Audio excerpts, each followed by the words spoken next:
So, lads, today another week, another podcast. This is the first time we've taken a week off since we'd started.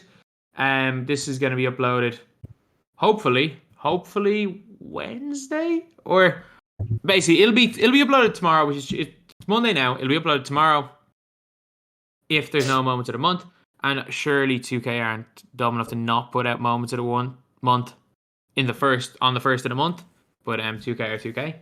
But yeah, so basically we're live in the Unbeatable Jacob Twitch channel. Obviously, a link to this Twitch channel will be in the description. And let's get started. So, do you guys think 2K are dumb enough to not do moments of the month in the first of the month? Yeah, I do. Yes. I mean, I wouldn't put my money on either side of the argument or either side of like the chance of it happening. That's how like 50-50 it is, because it makes so much sense for them to do it, but there's been so many times in the past where things have made so much sense and then just out of left field it doesn't happen. So it could go either way. Honestly, it makes so much sense for them to drop moments of the month tomorrow, but we'll see. Like it makes zero sense putting out everything on Fridays. Like, do they not realize that? It really doesn't. Like, I mean, just see it as their big content day. So I will say their only content day. That's where the problems are. It's their only content day. Like, if we only get content on Fridays, it's going to lead to people not playing the game Monday through Thursday. Like, I don't understand they don't realize that. Did Sims only ever drop on Friday? I can't remember. Nope, Sims only ever drop midweek. Yeah. And they would see tomorrow. You know what I would like a lot about some of those Spotlight Sims too? Is the cards hitting the database the night before. Like, it would be so sweet. Like, honestly, it wouldn't be sweet right now because you'd have to leave this call. But if they just were to drop the moments of the month cards on the database tomorrow, like right now for tomorrow, I really like that for some reason. I think it's like so cool to like the night before. It builds up so much more hype. Like, if you think weeks build up hype, like wait until you see what the community's like when a full set of Spotlight Sims drop the night before they come out. Everybody's on Twitter or whatever, or on stream. Oh, I'm going to go for this one first, like this and that. And everyone's looking through the cards, and then they have a whole night to like wait for it. I think that's really cool when they do that. Yep, I do agree. I agree 1000% with that. I don't know. I think they should do it for moments of the month, honestly. I think. Look, I think 2K are doing an okay job with content. And like, I'm cool with the long content grinds. I just think they do a very, very bad job of making people care about the MyTEAM game mode. I mean, I'd have to say they've done pretty well recently with like the Tatum and DeRozan grind from the outside looking in, because like, I think they do, but it's always on Friday. Like, they put out the Tatum grind the same day as Beast Packs. They did, didn't they? Yeah. Like, why? Like, imagine, like, in terms of getting people to care, imagine if they brought out the Tatum grind on Tuesday or Wednesday. And everyone on Wednesday and Thursday does a Tatum grind. Everyone's kind of hyped. And then all of a sudden, Beast Packs come out and they're like, oh crap. You brought in a load of people with the Tatum, and then you release the packs. But by putting everything on the same day, it means you've split it up. It means that there's a zero. If someone doesn't want to buy packs, they're fine. They're just going to do the grind. Like, they're hurting their own pockets with that. Because no one on Friday is going to say, oh, sweet, we have a Tatum grind. I'm someone who doesn't normally spend that much money on the game. Let me go and buy packs. They're all going to say, no, let me grind the game. But if you've got people playing the game already, and then as soon as they're like finished that Tatum grind, suddenly the packs come out and the packs are god tier packs, it's going to get them to spend money on the game. So, and it's going to, again, the more people spending money, the more people playing, the better off it is for 2K. And I don't think they're doing a good job of that. I'm cool with the content. Like, I get it. I get what I don't. I don't get why everything's on Fridays. There is no reason for that. There is no logical reason for every single thing being on Fridays. Yeah, and I think too, like, even when we do get busy, jam-packed Fridays, sometimes it's almost like they could space that out even over other Fridays, right? Like when we've gotten the play or win 10 games straight on TT, like the Steve Francis weekend, or what was the Paul Millsap weekend last year, that type of stuff. There should just be one of those every single weekend, because I think it's always cool when you get like a free or two, like one or two free grindable cards every weekend. Like, we didn't see one this weekend, whereas, you know, maybe they could have chucked one in, like the Flash one for Harden or something like that. Just like, you know, one free grindable card a week, at least one. Like, it's just like, it gives people a reason to play. Like, What I don't understand, like what I think would be better is instead of moments of the month, where they release 20, cards once a month, why not every Monday moments of the week, and you release 5 cards every Monday, and then they all lock in. for a pink. They all lock in for a pink diamond, and then once you get all 5 of the pink diamonds over the course of the month, you then get a final moments of the month opal, which is only announced at the very end. So people are grinding, waiting for who the card's going to be. Like, that makes a hell of a lot more sense to moments of the month. Although moments of the month is better than nothing. Moments of the month is better than what they were doing with terrible moments cards being put in packs and nobody buying them. Like, it's a step up on that, but it could have been done a hell of a lot better. Yeah, and I don't even mind it the way it is. I think what you just suggested is better, but right now, like, moments of the month is definitely something that I look forward to, or I hope to look forward to. Hopefully they bring it back this month, but it's just cool because it gives me hope that we'll see cards that I actually want to see, like a Cade Cunningham, or last season we got Sadiq Bey. Even if those cards don't make my lineup, like, I get a little bit excited to see, you know, some of my favorite players get a card and things like that, and it's a better chance of them actually being good than what they were, you know? Like, yeah, I agree fully. Like, I do really like the idea of the moments. I really do like the idea of the moments cards all being grindable. And honestly, I don't even mind. I didn't even mind the idea of bringing out a whole moments of the month grindable with a lock-in DeMar DeRozan. I mean, it was my idea, so of course I'm gonna like it. we were talking about that quite a bit. Talking about, I It remember was my idea.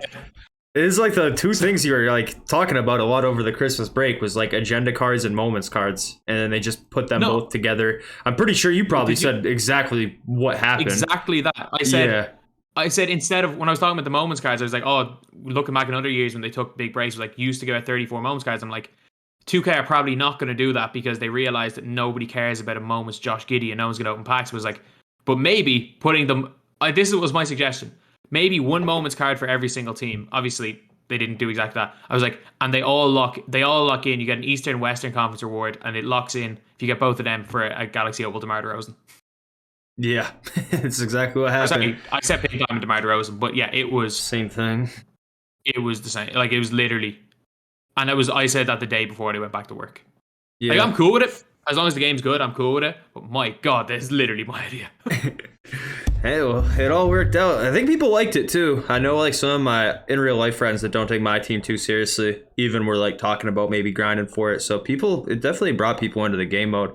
What I will say about the Fridays though is, like, for me selfishly, I prefer everything to drop on Fridays because that's when I get time to play the game.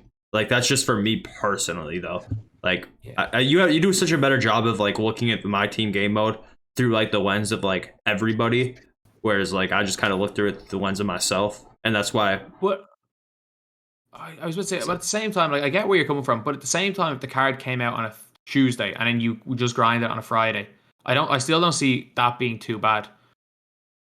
I would honestly, personally, for me, I would lose interest if I don't already have it. Really? 100%. Well, because then by then, like, there's a better chance of, like, a card coming out Friday that I could just buy instead, which would be easier for me. But, like, that's just me. Most people have more time than I do on their hands, so they can play a little bit during the week. I mean, I play during the week all the time, but I can't grind offline during the week very easily at all because, you know, I stream, and we all know streams don't want to see me grind offline content. I can run the numbers. It's a fact of life. Your streams are that bad. To be fair, my streams don't want to see me play the game. It is getting better though. It is getting better. I had that sniping stream the other last Saturday where I got 75th KD for 100k, and that stream did really well. I didn't expect it to do well at all, but it was like almost 200 deep on a Saturday night just sitting there sniping. It's so hilarious how that ended though. I was so close. I was like, all right, we'll give it 3 more minutes, guys, because the only thing I missed an opal jaw. It's like 3 more minutes, and sure enough, 75th KD, which was the only 75th card I still needed, showed up for 100k. It almost seems scripted. Yeah, like, oh man, the KD snipe, as Chandler says, we're not going to hear the end of it. KD snipe, as well as and the Chris Move video. Yeah, I'll go down. But I will say, Jacob, we'll turn you into a menu streamer in no time. You'll be a menu streamer. Join us. Join us. I'm not far off, man. I can't play the game too much anymore. It's getting on my last nerve. Speaking of Chandler, got blocked by Kazi Russell while going up with Yao Ming to go down 2 with 40 seconds left in the tournament game against him. I think it might just be my sign. When Kazi Russell's blocking my Yao for the chicken, it might be time to give it up. Yeah, like I will say, like I've been playing the game and I'm just sitting there like, why did they why did they remove 3 hunting? And like you can't even do a post hook anymore. Like I went a whole game with Taco Fall. I was like, can I make 1 post hook? No, if there's a 1% contest in a post hook and you don't green, it's not going in. You can't hit post fadeaways unless you green them, because everything gets contested. Like literally, the only way to score is by mashing. Or just making their corners drop. That works too. Yeah, you can run pick and rolls until one of their corners sink, but most of the time that it's the same result. You just get to the dead zone and then throw a corner. But honestly, I know it's like beating a dead horse, but I just need a card with Pro-Am SIGs. I've been playing like more rec and stuff like that and getting better at dribbling with good SIGs. And I'm not going to say it's going to be easy or even close to how it used to be a 3 hunt back then. But once we get a decent enough Rose card that can hold all the badges, it'll be a thing. A little bit anyways, especially if he gets normal leaner. That's the one thing about 3 hunting is the people who are doing it best right now are just hitting crazy amounts of leaners with the normal leaner, using Kazi or Clay and just shooting so many leaners. So 2K19 all over again? Pretty much. You got to watch Nike play if you haven't already. He's like king leaner. That's all he does with just like escape with Clay, run to a side, shoot a leaner and green it. It's like he's definitely the best out of it right now. I need to get the sauce. They should just bring back the left right. Don't care. Best thing that ever happened to this game. The left right was not a problem in my team. I'm sorry. It never was not a problem in my team. Dale was clowning on the park with it though. Jeez, that last day when he got level 40 on the park, no one even came close to us, and I didn't have to do anything. I didn't even think I touched the ball. Dale just left, right, shoot. I'll never hit that peak ever again in my life. So easy. Hell no, we were all stick shooters. That will always be our peak. No, that was your peak. My left right was like no stick shooters ever lost back then. Yeah. I still think my peak was probably Taco Fall 2K21. Definitely. Yeah, probably was my peak. Good. The shifty crossover. Who beat you in the final of 2K Legends? Authentic Breed. He made a white midi to win the game at the buzzer. It was tough. But Authentic Breed is so good. He's like, I don't think I'll ever beat Authentic, like ever. I mean, I definitely couldn't now, but even back then, I don't think I could have ever beaten him because he just sped me up so much. Those games would be like 105 to 102. He just makes you play so fast. He's Mashman this year, isn't he? I'm not sure. I haven't watched him play in a minute. I know he qualified week 1. He qualified week 1, yeah. And I haven't seen him play in a minute. I haven't seen his name on any tournaments or nothing. He might just be laying low until 250. Do you think this year is the most wide open 250's ever been? Like last year, I think it was going to be tie. Everyone thought it was going to be tie versus Splash, barring like disaster, unless someone like Jen ended up beating Splash. I think Jen had just had Splash's number, but like we were all like barring disaster, it's going to be tie and Splash in the final. Like this year, it could be anyone.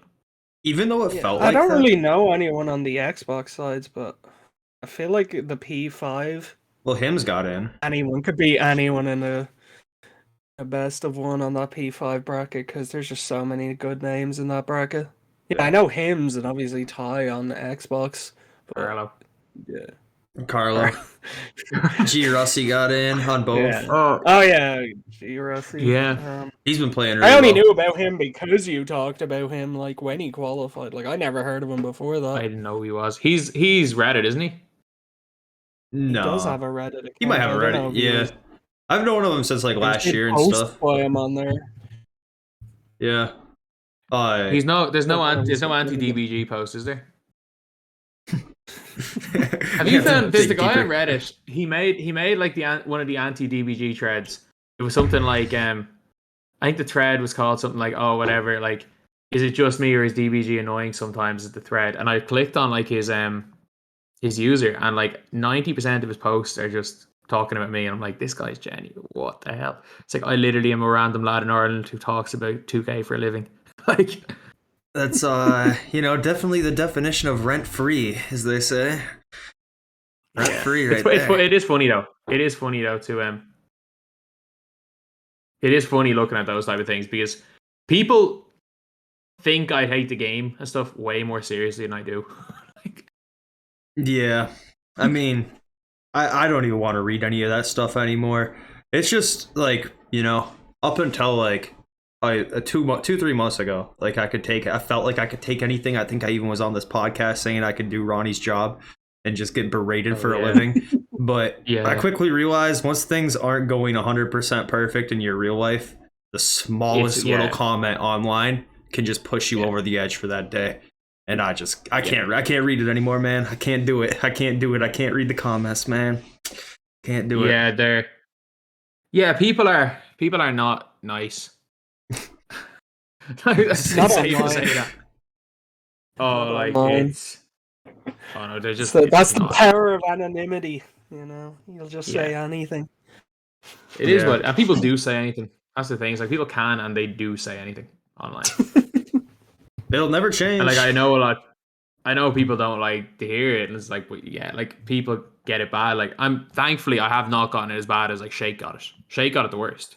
Yeah, that honestly that almost ruined my morning reading that. I was crazy. Like, it just gives you no hope in the human race when you read stuff like that. No, like I don't speak. Like DBG is a character. Like everything I say on stream is at this stage is a character. Like there's a reason I don't ever mention anything in my personal life, because it can and will be used against you by anonymous bots on the internet and anonymous people trying to get or trying to get take something out of you. Like 100%. Yeah, and that's kind of the scary thing. It's like the closest people I get into anything personal in the DBG life is me mentioning that I'm hungover at the start of a video, wondering why there's no energy.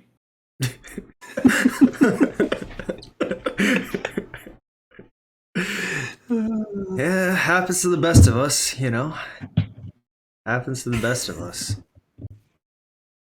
But anyways, I guess we're probably too early in the podcast yet to turn down any of those roads, so I guess I might as well ask what you thought of the 2 new triple threat cards that came out today with Gus Williams and Dan Issel. Trash. In a word. I don't know why. It seems like every card that's in Beyond Level 40 has to suck, though, doesn't it? Is that like a given now? Now that they've made the RNG ones somewhat obtainable, they're just like, we're gonna make them bad though. Yeah, because it's like Kazi is clearly better than. Well, I don't know. Dan Issel's okay, but Kazi's way better. Yeah, like, like, so is on Xavier paper, McDaniel versus what's his name is not even Gus. Gus. Yeah, you're right. They're both better You by a look good at, like, margin, but they're not as bad as Issel's Bryant Reeves and badges. Van Horn. No, not at all. But I mean, if you look at Issel's badges and stats, like they're not horrible. It's You just could when play get him. into everything You else, could he play him sucks. 100%. He's just not a. You could play him 100%. He's just not a. What we come to expect with those rewards. But what I will say with Dan Issel is, it further brings me into belief that set of SIGs, the Trey Murphy SIGs, are placeholder SIGs, and both Brandon Jennings and Rudy Fernandez were meant to be changed, but they were on vacation and didn't do it, and for whatever reason won't do it retroactively. And the reason why I say that is because, in case you guys don't know, Dan Issel dropped on the database this morning with the Trey Murphy / Brandon Jennings / Rudy Fernandez SIGs, and then they updated them to And we his all know proper how SIGs. Jacob feels about that. Yeah, so it just makes me almost certain that those SIGs, when they hit generate card in their database, they're the default SIGs. If you hit generate new card without changing anything in their database, that's probably what it gives you. And they probably meant to change both of those, Brandon Jennings and Rudy Fernandez SIGs, and they just didn't. But I will continue the Brandon hype. Brandon Jennings needs new SIGs hype until he gets a new card or they get changed. I will not go a week without tweeting about it. Probably won't go 3 days without tweeting about it. And that's just how that's gonna be. It's not changing until they change. Oh, Trey Murphy. Like, I still can't. Why is that the default? Surely the default would be. You would think the default would be jump shot 1, base or upper 1, and just be 1 in everything. Not jump shot 67, some random upper, big dribble style. Yeah. You wouldn't think that and big man dunks. Rim grazers off 1 or whatever. Like Brandon Jennings Trey can't Murphy's dunk, gonna has like get 20 dunk packages, all big man. Trey Murphy's gonna get a fan favorites card this year at this point. Might as well. Being so infamous. Who do you think will be They fan won't favorite change cards his this year? bigs. I mean, who has been like the obvious ones would be like Wang Gigi and stuff, but isn't he he's getting a coming. card tomorrow? Getting a card Yeah. tomorrow. Supposedly. I would have to Isaac say again. He'd be in there, but I would have to think way Mo harder. Bamba after the butchery they gave us before. I would have to think a little bit harder because a lot of cards are just normally I'd be able to rattle some off the top of my head, but I mean I guess like the guys that are out right now, like Kazi and Reggie Lewis, by the time they actually come out with those packs would be like a shout. Like they came out with those packs in March in 2K20. So if we end up seeing them in March, I'm trying to think who it could be. Like I assume we'll get a Taco. Feels like Gus Gerard, Gus Gerard. Gus Gerard's a good Corey one. Kispert, It's been maybe. a lot slower this year. Like, are we not getting quick jump shot timings by this time last year? We were Like, getting no a one's have got you it. It's seen like the have end you of seen how January. fast Quick is this year compared to last year though? It's about what 2K20 was though. like- It's not much faster than 2K20. It is a little bit faster than 2K20. 2K21 was more of the anomaly of being the year of slower jump shots though, when it comes to like looking at the millisecond timing on the 2K labs. It is Mhm. it is Like the fastest they, it's ever been as a whole though. There's like 10 jump shots this year under 500 milliseconds, whereas the only ones that were close to that in 20 were like 98, Wade and 38, but last year there wasn't any under 500. The closest you get to 500 was like Exum and Allen on next gen anyways, and those were like 511 milliseconds.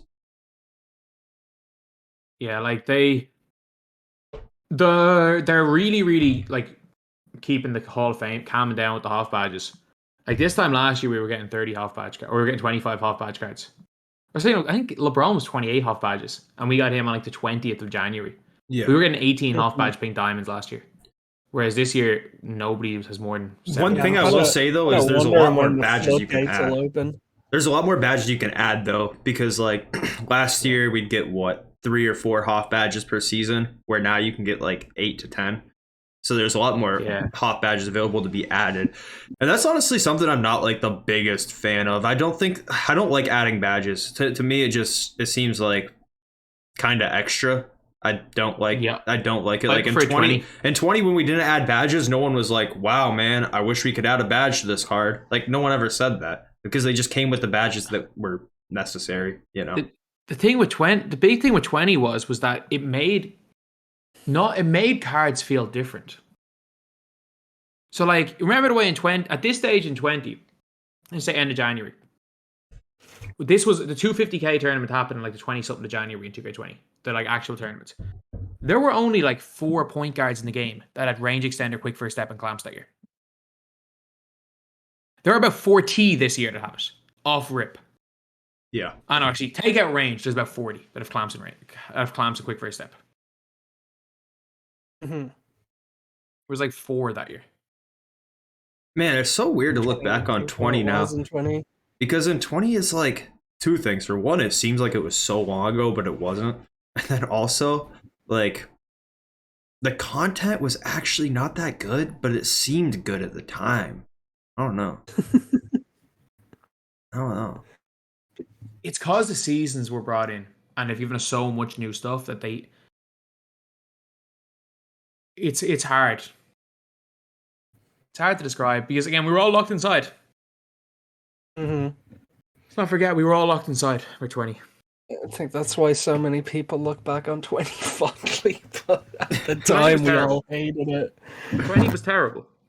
Like I literally Even have like nerfs that says I survived when 2K20. everyone went back before the servers closed down, like it was fun, but like that was in such a small chunk. Like I played it for like 2 hours. I was like, this is fun, but Jacob, do you remember how playing it every bad the day, game we it played not was? fun. Yeah, I was having a blast though, man. You know, I had a couple of drinks in me. I was tweeting up and down the floor on the EU servers. I was having a blast. He was triple punching up and down the floor. And spamming bump fakes until the corners dropped. Oh man, Ben Simmons and Glenn Rice backcourt on that game. Oh man. But that's what I mean. Like, I remember when Glenn Rice came out and it was like a huge deal. And it was just one card. That was it. Like, it seems I mean, Terry was a huge deal as well. Yeah. Like, if they imagine, just hypothetical situation, imagine if they put Daniel in the clutch time rewards, and then today they dropped Reggie Lewis as the TTO reward or vault reward. You'd be seeing Splash playing 1,000 fucking vault games again. Yeah. Like, you would. The one thing I will say, another thing about going back to those badges, though, like Splash was saying, like he doesn't even care to have Reggie anymore because you can just buy like a 40 hop badge Clay, and then it's like, yeah, Clay probably is better. And I just don't. It's like, I don't know. It just seems extra. It just seems extra, like to have that. I mean, not for the player. Like if you're playing 250, yeah, go get yourself a 40 hop badge Clay. But like, it's just extra overall for the game. I feel like.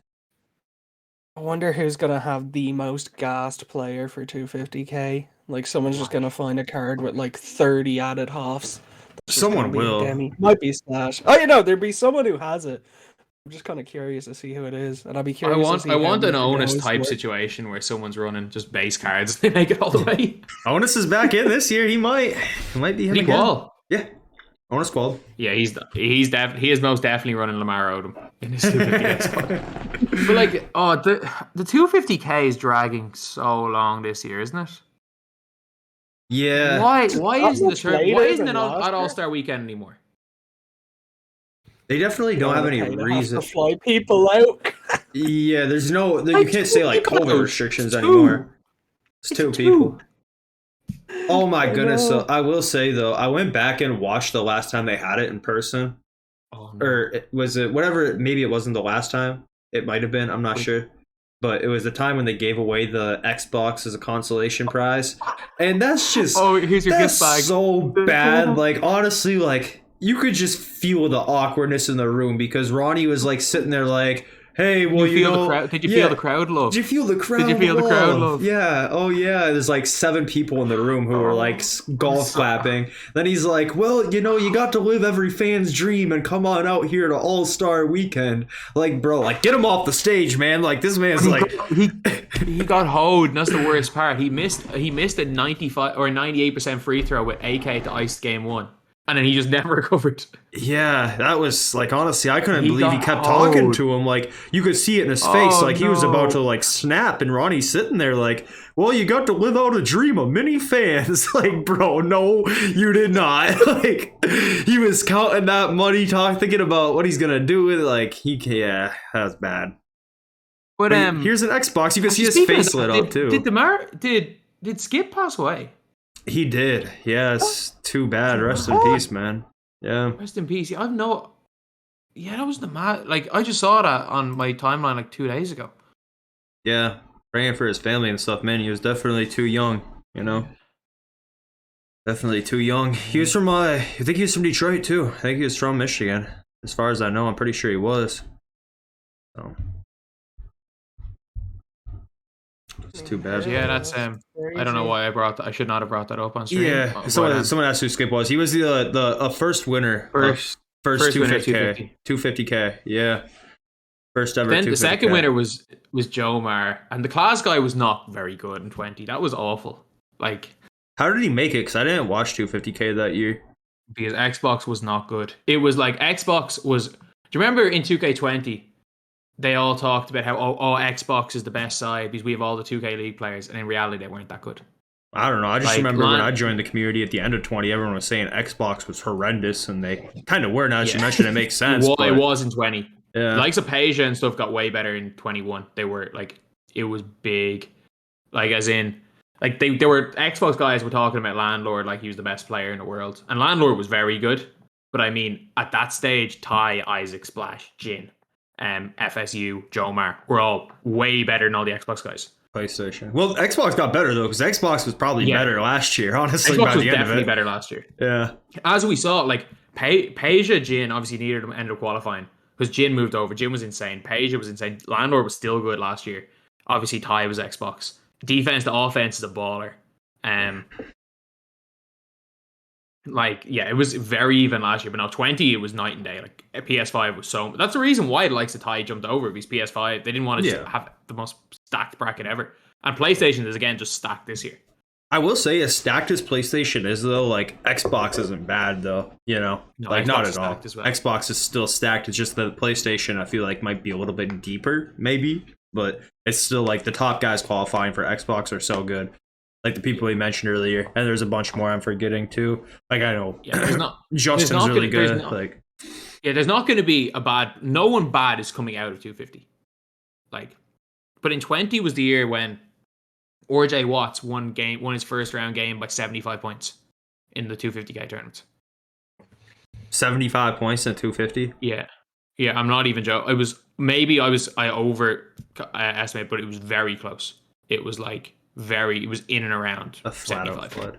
Well, when Splash played Panda Wings last year, it was close. It was in the first quarter. That was Panda Wings was on delay, so that doesn't count. Yeah, I mean, I'm still pretty confident that was. Panda Wings is not good. I'm pretty confident that would have been a flood either way. But yeah, like I bopped Panda Wings by 20 a week before 250k, and I was using a budget squad. So I texted Splash and was like, look, here's some footage if you want to see it. I was like, you're not going to need the footage. It was like, if it ended up happening, say, for example, that EU was hosting the games and Splash faced Danny or Vardo or Nacho or Pepinex, then you're like, okay, crap, on delay against those guys might be a bit of an issue. Nah, Pandas. Yeah. Panda, when when asked what he would do with 250k, he said he would buy 2K22. Dude, that was what you could buy 2K22 for your whole city. But to give you a win 250k, they just give you the game for free anyway. Well, I don't know. They technically supposed to give you, well, not anymore. So many people hit Legend. They used to give you the game for free for Legend, but it wouldn't come in the mail until like 3 weeks after this release. Year they gifted Legend to everyone, and now you just get a parrot. So I don't know. Choose your parrot is the best picture I've ever seen. Like I don't even think it's that bad a reward, but like just the picture. Congratulations, you have hit Legend. Choose your parrot. I know Jacob's a big fan of the parrot. Yeah, man, I played with Joe, and Joe's got it. It's cool. It perches itself up on the backboard and talks smack when you're playing. Like, I think it's cool. I don't know what those park dudes want out of rewards. They're getting tigers and parrots. Like, what do they want? Jetpacks? They got the tiger. Yeah, what do they want? Jetpacks? Like, I really don't get it. Yes, they do want jetpacks. They do want jetpacks. I mean, what's that gonna do for you, though? It's all just cosmetic stuff that you can give them outside of, like, I know some people are mad they don't get, like, their 10 badge slots and things like that, but, like, here's the thing, right? You're not gonna get them total, but you'll get 10 or close enough to 10 badge points over if you. You get 4. I guess you're right. Yeah, you would get badge points, and even then, it's like, bro, if you hit Legend, what do you need those extra badge points for? If you played enough to hit Legend, you should be good at the game by now. Like, you should be good without the badges, I would imagine. The park community are funny because, like, it's a weird one. It's like the park community don't know the difference between what's good for YouTube content and what's actually good for the game. Like, it's a bit different in my team because a lot of, like, most of my team YouTube, especially if the likes of myself, Ty, our content is literally based on news, and the more stuff they put into my team, like, it's normally, especially the two of us, our views correlate with how game mode's doing, so it's easier to see. But, like, the park guys are like, oh, we need a long Legend grind because too many people are able to get Legend now. It's like, no, that was why they stopped the long Legend grind, was because it was so exclusive that 99.9% of people, it was so hard they didn't even try.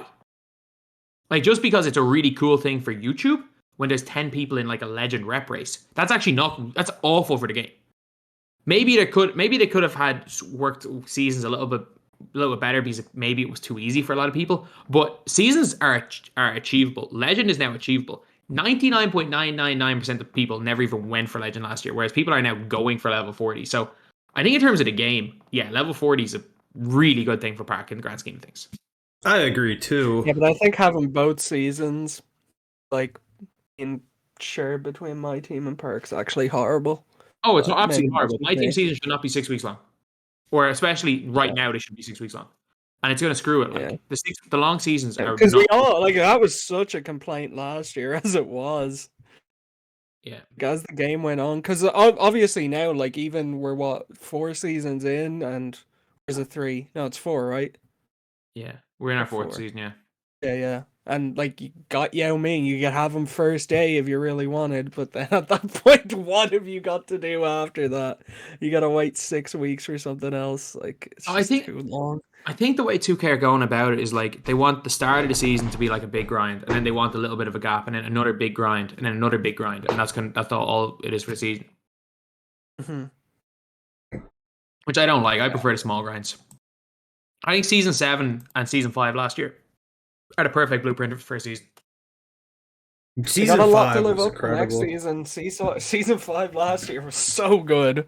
Oh yeah, every single Monday logging in for the Play My Team. Oh, you play a little bit of a game and you're getting these lock-in cards for this big mural. And then every single Friday we had at least one lock-in card. Most of the Friday ones were actually I don't good. know about it. Love that season so much. If the card art wasn't that good, but the card art just made me so happy. That The worst part is Avengers it's not gonna be a thing. But like last year there were technically 10 seasons. This year, like last year when you know the way there was just a season blank at the end. Yeah. That like the start of August, there was just like it wasn't even a season. It was like Kareem as the unlimited rewards, just all stuff like that. Like that was technically season 10, whereas this season 9, is the very end of the year. So like we get one less season, which it may not seem like it's great, but like we had Full Throttle, which was 4 weeks, which was like 2K giving us as much content to do in 4 weeks. Then we had season 8, which was a freaking disaster until Gauntlet Spotlight Sims. Again, season 8 started off so badly that it is the reason 2K yeeted me out of every one of their programs. I stand by everything I said because I was right. I was right about Game of Rings. I was season right. 8. Yeah, season 8. Yeah. I will say, as any 2K devs watching this, I was right. And then season 9 was 3 weeks. So we got a bunch of stuff to do. And because it was freaking July, it was 3 weeks. And we were all like, yeah, cool. Perfect. End of July, 3 weeks, bang. We go into the last week in August. Like, that's the way it should be. But nah, because they combined it with Park, everything 6 weeks. Yeah, I just hope I hope they do like other stuff like the taco grind and stuff like that, because by the end of the year for those seasons, like it kind of stopped mattering. I don't think there was really an interesting level 40 card. What was Luca? Was he season 8? Season 8, yeah. Yeah. After season 8, there definitely wasn't anything like too exciting as far as like reward content goes outside of Taco Fall. So I mean, as long as they keep doing stuff like that, like kind of got to pull off a miracle anyways to keep your game like actually interesting going into like July and August. I mean, you have to have a pretty good reward to grind for when it's July and you're competing with being outside. So yeah, do you remember when they screwed over the last Invincible drop and released 3 6-foot top point guards? I can't believe such they a did troll. that. It's such a troll.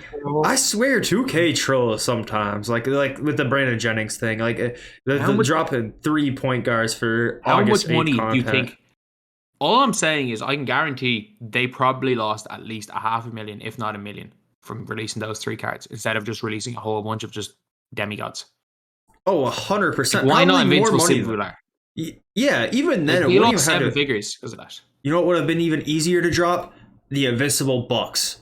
Give every Bucks player on the roster an Invincible for the last drop of the year. It might have been a couple months late, but it's still a lot more interesting than Chris Paul and John Stockton and I just Zeke. don't know. Like, 'cause I seen, like, I didn't play my team in 19, but I seen that they obviously gave like all the Raptors teams opals. Yep. It's just like, why do you not do this when a team wins? That's the exactly championship? what I was so talking much about sense. earlier. That's what I was talking about earlier when I said like I don't think we get moments of the month tomorrow. I think it's a possibility we don't, because sometimes when 2K has the most basic layup in their hands, like they did when the Bucks won the championship, to drop their starting 5 Invincible cards like they did with the Raptors, they're just like Steph Curry meh. breaking the record as well. Yeah, exactly. Sometimes when 2K gets these easy layup type of content like to do, they're just like, better not. Like I don't know. That's what makes me think I'm not sure about tomorrow. They're Brandon Knight. What, just getting dunked on and crossed up all the time? No, do you not remember Brandon Knight missed 2 in like space of a month? Missed 2 wide open layups to win games in the space of like a month. I think he was he with No, he was with Milwaukee at this stage. He got twice. He tipped the ball, I had do a remember fast now break that you mentioned layup it. to win a game and missed twice. Yeah, I do remember that now that you mention it. Man, Oh, Brandon Knight in my team? I don't think he is he? no. No, Brandon Knight hasn't been in my team in a long time. Hmm. I don't think Brandon Knight's been in my team since like 19, 18. Yeah. Whenever he was last in the league. It's not like he'd ever be good in my team. He's like 6'1", but No. who But, knows? oh yeah, like they've 6-1 if cards they could be good, 2K but they really dropped like it is mad how many times 2K have just screwed up badly. Like how much money they cost themselves by not giving those Bucks cards last year. Like Yeah, it's not like there's any sort of balancing issue there or anything. I mean, they were literally dropping Dark Matter, Josh Jacksons of the world on those days when they could have been dropped. Like they were doing like season rewinds where like the most random players in the league were getting cards that were pretty much invincibles, right? They had all very quick jump shots with Pro 2, Curry Escape, by Pro 3 behind the back. Like they were dropping with 50 hot badges. It's no different if they're invincible cards or not at that stage, honestly. as long as they weren't season rewind reward cards, because they were dropping with 7 Hall of Fame badges. I can't believe that. See, like the more we talk about this stuff, the more I just can't believe some of the stuff they've done. Like those cards were like literally, they'd stick out like a sore thumb. You click through them and they kind of have the same card artwork, so you don't even know which ones are the rewards. You click on it, you see like 20 Hoth badges compared to all the other ones that had 50. You'd be like, oh, this is the reward. It would be a Galaxy Opal, and it would have half the Hoth badges of the pink diamonds. I feel so bad for the people who grinded through all of those in hopes of them walking in for something. I don't feel bad. I don't feel like I don't feel bad. I almost feel bad out of they all like knew the it. ignorance is so strong to be like, nah, Yeah. man, these are gonna walk in. They're all expired now, and like 7 people have them, but they're gonna walk in for a demi. Like, just go buy somebody. Every card's a demi. Like, someone tweeted out. I can't remember. It was a creator. Someone tweeted out, and they were like, "Oh, I wouldn't be surprised if these lock in for anything." And I literally replied to him. I'm not JD. Like, 3. I was like, was it? It might have been JD. I replied. I was like, 3 of them have already expired. The 2K are not going to deal with the backlash of them releasing a demigod for cards that people didn't know that they had to get. yeah. I was like, oh. And I mean, I understand like not every reward card is gonna be absolutely incredible, but it was so bad. There's a line. Like it's like, you know what I mean? Like if you just give them like no reason to get them. Yeah, they wouldn't even been good in game if they just made them like the rest of the players. They were like the Pistons one I think was Mason Plumlee with 24 Hoth badges. You give Mason Plumlee 70 Hoth badges in August, my team, no one's gonna run him. It doesn't matter. It's Mason Plumlee. He had a 53 ball or something. Yeah, in an era when like Taco had Shifty. Like, no one's gonna run the card regardless. No one's gonna not buy a pack because they were able to grind for a Mason Plumlee with 50 Hoth badges during a time in 2K when you're running Ben Simmons at the point guard that can Curry slide with 70. No one cares. I promise. And the worst part was that you weren't even allowed to use them in the challenges for Invincible Blake. Remember they all went to like 20 KMT every season rewind card. Because you needed 13 season rewind cards to get Blake Griffin. Yeah. But everyone was like, oh, okay, we're going to get the reward cards. And they didn't even count. They literally put a paywall behind Blake. That? No. They never. You needed 13 of them. And just to run that line. They just released super packs to bring the prices down. They never changed the fact that you can use the reward cards. Originally, to get 13 of them, it was like over 300K or something like that. Yeah. They had to pay a lot. I was like, why would anyone ever rent 300K worth of cards for Blake Griffin, who's not good? I mean, I'm still upset with Blake Griffin, bro. I was very upset with Blake Griffin at that point in time, so I'm not doing that grind. Oh yeah, he was playing well for the Nets, wasn't he, at that stage? Yeah, and I was just annoyed because people were saying like, oh, he did this and that to the Pistons. Like, it was like, oh, whatever, dude. Like, it was mutual. We weren't trying to win anyways. Now we got Cade, who's future Rookie of the Year. Oh yeah. Do you remember when 2K made the last LTE rewards, which was like the Paul Millsap thing? And do you remember they gave us auctionable cards and they were all bums? Remember it was like, or they gave us some auctionable cards and some other cards, but it was like Kendrick Nunn as the TT offline reward. Would you have to do, like, play 10 games of TTO for for Kendrick Yeah. Nunn? I didn't even remember that. Yeah. Now that you mention it, I'm sure they did, but I didn't even remember that. So they were all so bad. Because like the LTE ones, the first LTE ones were really good because it was the WrestleMania weekend, the Millsap ones. The second ones were really good when it was like TJ Christian Warren, Wood. Christian Wood, D'Lo, and then like the third ones were garbage, man. Yeah. I wish they did that almost. I wish they did one card of that. Like I said earlier, one card of that every single weekend. Like every Yeah, Friday. it was 4-1. The first week of the season, play 10 unlimited games for a card. The second week of the season, play or whatever they want to do. Whatever it is. I don't care what it is. Play 20, 30 games of TTO offline or win 10 games of TTO online. Win a streak of 5 online. Like, it doesn't matter which way they want to do it, but just like one free grindable card every Friday. Why not? Yeah, that's not going to happen.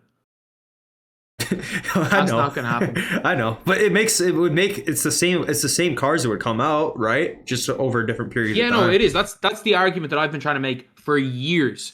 That like it's so much better to have a bunch of small grinds and get people to log in every single day. If you get people to want to log in and think, okay, maybe when I log in, say on a Monday, there's a card, and on a Tuesday, whatever, there's packs, and on a Wednesday, they're like, oh, maybe getting home from school, being like, oh, what's new today? Like, it keeps people engaged in the game, whereas what they're doing right now is giving us 75 cards every single Friday, or every second Friday. And people are like, oh, let me try to get this card as soon as possible. They get them by Sunday. And then for the rest of the week, they don't even turn on my team. Because what's the point of turning on my team? They've already done the grind. Right. Just as weeks like this were like, they could have really used a grindable card in the mix, because this drop was good, but it wasn't super interesting. You know what I mean? Maybe some people are interested by it, and maybe I'm a little bit biased because like the past 2 weeks have been so good myself, but it just seemed it just seemed bland. I don't know. It just seemed like a regular drop. I don't know. They should never release free grindable content in the same day as a pack like Beasts. Right. I mean, it should always be like flash packs. If they're releasing 5 cards of flash packs for signature series, then that's where you put in your grinds, like put in your free content, right? Do you think giving the free content midweek, which makes way more sense? Do you think limited edition is going to come back this weekend? I know I was watching a Cheap Lose video. He said he thinks it's going to be limited edition. I think it will be too. I think that sounds right for this week. That sounds. Is 250 next weekend? What weekend's 250? We're still 3 weeks away. 2 or 3 weeks away. I think it'll be the weekend before. It'll have to be the weekend before 250, surely. Do you think that they'll do that like they did with the Westbrook drop and drop them on like the morning of qualifiers? Nope. Nope. Because I don't think anyone's buying the morning of, because in 250 the guys that want to qualify are buying hopped up cards. Yep. Yeah, because I thought they were going to drop like the most ridiculous cards that morning. So it was like, if you want to use them in qualifiers, you have to pull them. But they weren't that good. It was Zion and Russ. Nobody cared. They both sucked. Yeah, these limited drops have been pretty bad so far anyway. So. Yeah, limited edition packs have sucked. I'm just putting it out there. Outside like Paul George. Yeah, that's Sabonis like the only was card good, I was thinking of. Yeah, Sabonis was good. There hasn't been that many like meta Paul cards. George. Yeah. Yeah, who was the first one? I can't even remember. Jordan, Ben Wallace. Paul Pierce, Chris Webber, Jordan, Ben Wallace, Zion, Westbrook, and who were the other ones? Embiid and someone else. There was a couple of usable cards from the sets, but you would think that those would be the bangers, you know? Yeah, but like when those limited editions came out, I don't think at any point any of the cards in those were like even touching like top 3 cards in the games. Paul George was probably closest. Yeah. I know some people said Gilbert was good, but you'll never catch me with that jump shot. That thing is who said Gilbert? Whoever said Gilbert was good is genuinely just blinded by the fact that he's Gilbert Arenas. He's a absolute trash can. Yeah, I think people saw that hot bullet and got a little carried away, not realizing that gold does the trick. Man, no bullet's hilarious though. I was playing rec with 2K Fitness, and He doesn't have bullet on his build. Yeah, he does have It's bullet on his build. talk His about little talk about badges not 5 being like mile a an hour benefit. Yeah, passes. talk about badges not being a benefit, more of like a prerequisite. If you don't have bullet, good lord, you throw lollipops, like literally, like lobs. You throw like a 3-foot pass, like from like hash to corner, and you like lobs it up like a grandma, like trying to toss the ball over to her grandson or something. It's no bullet is actually like ridiculously bad if you don't have it. I love the fact that like obviously it's annoying when playing the game, but like as someone who actually doesn't take the game that seriously, it's so funny that players can't like perform basic skills without badges. Like, remember back in the day without clamps, if the players' bodies were holograms, they would literally let people run through their body. Yeah, they just turn sideways and kind of like halfway almost try and ride you, and you just like go into a dunk animation. It triggered the blow by. It triggered the 2K team blow by. Exactly. That's why it's just there's too many badges in the game. Half of them aren't even bonuses. They're like prerequisites for a position. Like you can't use a point guard without handles for days, or else you do 2 dribble moves and they're gassed. Like, have you crazy. ever tried to use a corner shooter without glue hands? Probably just get load ups all day. Hey, Fumble the ball. They fumble the ball every time. And like some people are like to me, they're like, oh, but like that should be a real badge. Like some NBA players catch the ball better than other players. I'm like, yeah, there is, but like of all things to differentiate a player, come on, like it's a video game. Every player should be able to catch the ball. Yeah, I mean, I don't watch. It happens occasionally, but there's a lot of things that happen occasionally in real life that you just don't want in 2K. Like, Missed open layups. Yeah, exactly. Because you just have no control over it. You know what I mean? Like, maybe if you had to time your layup and you really smoked it, then sure. But I'm just trying to think of stuff like illegal screens and flagrant fouls in the game you just have no control over. Do those things happen in basketball? Yes, but that's because the actual person on the floor makes that error. When it happens in 2K, it's stupid because you just have no control over it. Game's on the line, call for a screen, nothing out of the ordinary, boom, illegal. Like, I don't have any control. I think one of my least favorite things is the wrong foul calls. Because if you play the regular game offline, you can challenge calls. So the game intentionally makes wrong calls. You're right. And you'll be playing online, crazy. And the game intentionally makes wrong calls. You just can't challenge them online. And there's people out there who are going to argue challenge calls. Yeah. Sounds like a neat way to stall someone, honestly. But it's like... But you can only do it once per game, so... You can. But it's like so many things like... Or 3-point fouls where you literally block the ball and it's called as a foul. Call as a foul. And I understand it. There's so many 3-point fouls this year. You can't press triangle. If you flick up the analog stick, it's not a contest. You press triangle, it's a foul. Yeah. And it's hilarious to me how they'll pass dribbling twice but won't touch stuff like that. But like people say that doesn't matter for Park, by the way. They don't the only reason they patch the game is if the Park guys get angry. That's the only reason they will ever patch anything in the game. They don't care. Like, corners still drop as much as they did day one. Yeah, I mean... if you don't play defense, if you don't put settings on, you literally give up a 3-point shot every possession. Yeah. I heard something's wrong with the adaptive coaching engine, too, now. Not again. Hasn't there always been? I don't know. I thought someone said you said something about it, but it was probably just stuff we'd already talked about because... No. After the most recent update, I turned off adaptive coaching engine, and my players were playing the furthest off ball, like gap defense. Of course, I'm running smothered and tight. They're playing like gap defense, like I've never seen before. And then the next game, I just didn't turn off adaptive coaching engine. I haven't messed with it enough. Maybe I just got something haywire. I don't know, but yeah, like it's something. No, my whole thing with adaptive coaching engine is if you give up one dunk, the game completely changes, and it's like, oh, I gave up a dunk. Not knowing that you as a person have made the settings for no threes, give up the dunk. The adaptive coaching engine says, no, we know better than you. We're going to stop the dunks at all costs. So we're going to quadruple team the ball and leave 4 shooters open. Mm-hmm. You know what else I love about the adaptive coaching engine too? Is how when there's 10 seconds left on a tied game, they'll call a play for you. Oh no, we haven't Even if you turn it off. Yeah, we haven't called a play Even for if you you turn it all off, game. All game, you've been running 5-out pick and roll. It sounds like a great time to run some pin down screens, Jacob. You're down 2 with 30 seconds left. Here's a play that we drew up for you. Hope you like it. Dude, I can't handle that. That happened in my tournament game against Chandler. It's like, okay, literally playing in a tournament, and I've been running the same offense all game. Haven't done anything to make the computer think that I want to run a play ever. And then they just call a play for me when the game's on the line. And now I have to make a decision. Do I run the play? Do I hit over on my D-pad to use their awfully put together, worse than years type of play call menu to change it to a passing screen away? Or do I just give up and realize that I probably lost the game? Well, I picked the third option because I'm not going through it. I'm good. I'll never forget. What was it? What was one of the quotes when someone asked, why can we no longer... Because back in 2K18, you used to be able to set every single freelance on the fly. So you had an option for like all 16 freelances. Someone said, I think something like, why did you get rid of that? And he just goes, what do you mean? Having 4 freelances is more than enough.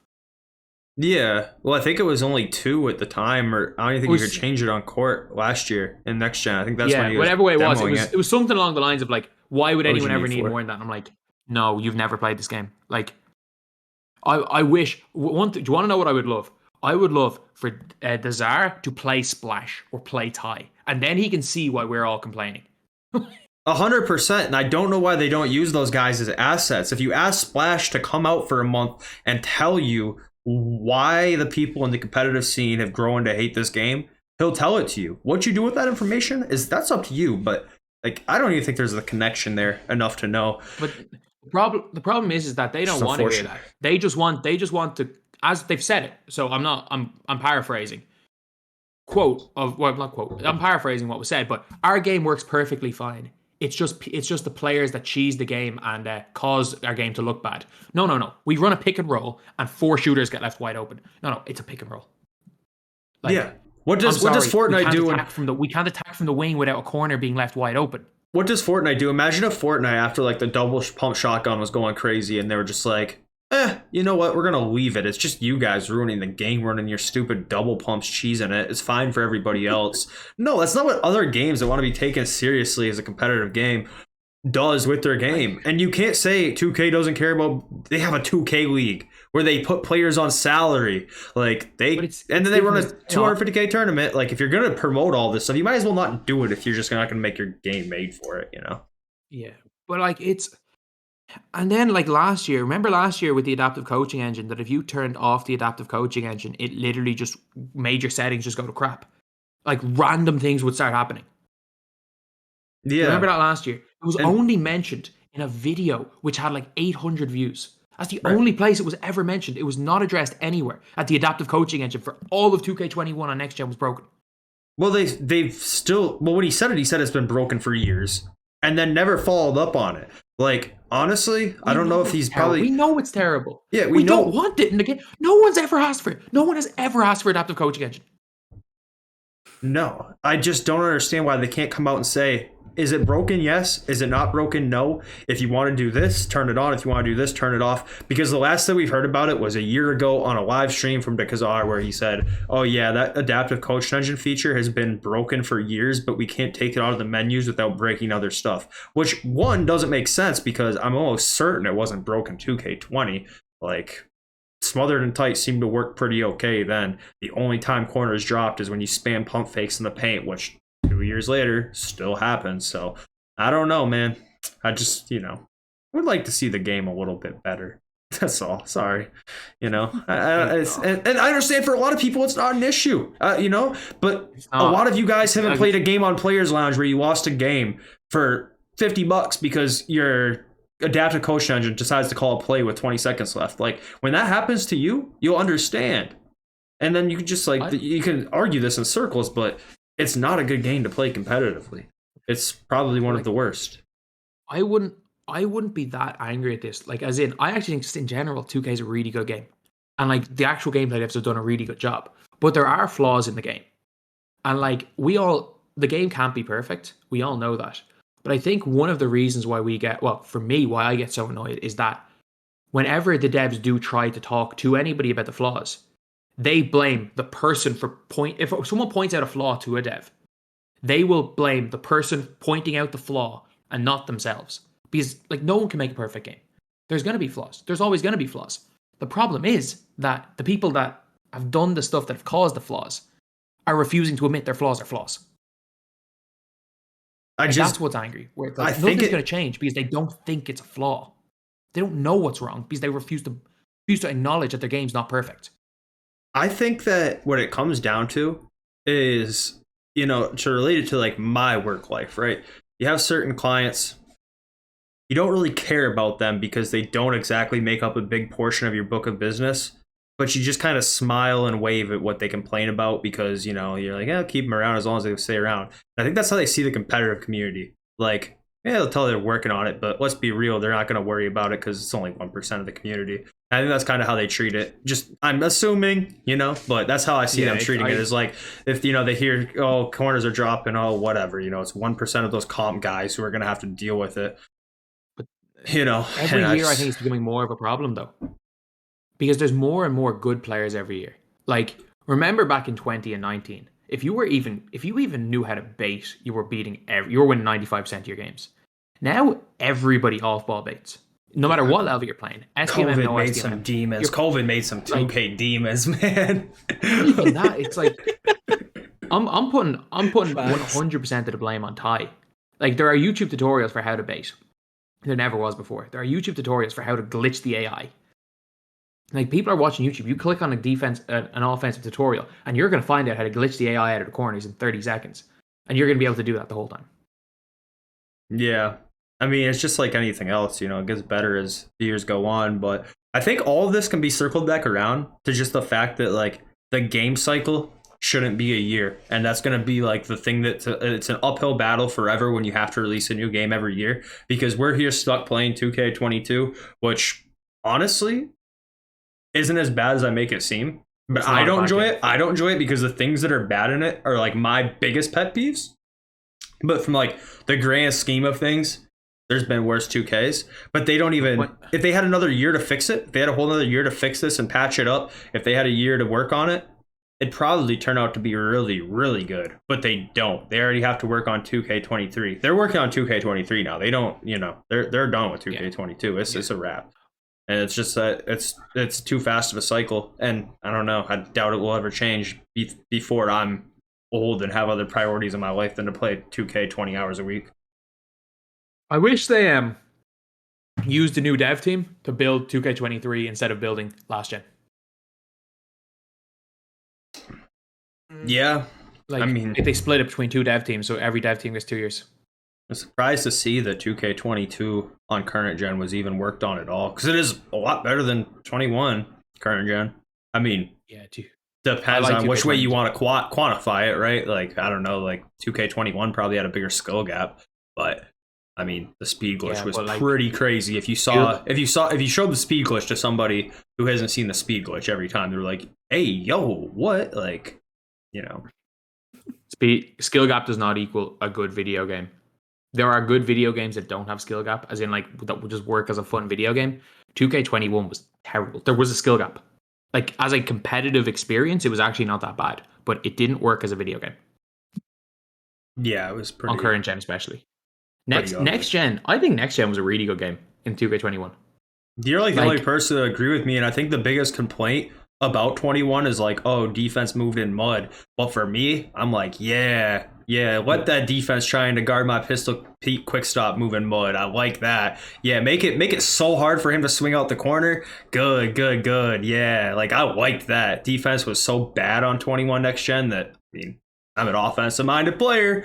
Guess what? I like the game. Like, it's not... The only problem you had in offense is shooting full bars. Like, that was it. You could shoot anything else as long as you didn't shoot a full bar. 100% smothered? Oh, you got takeover? Guess what? That's greenable, buddy. Like, that's the only thing that offense could stop you is with a full bar. So I liked the game. I liked it. Offense was fun.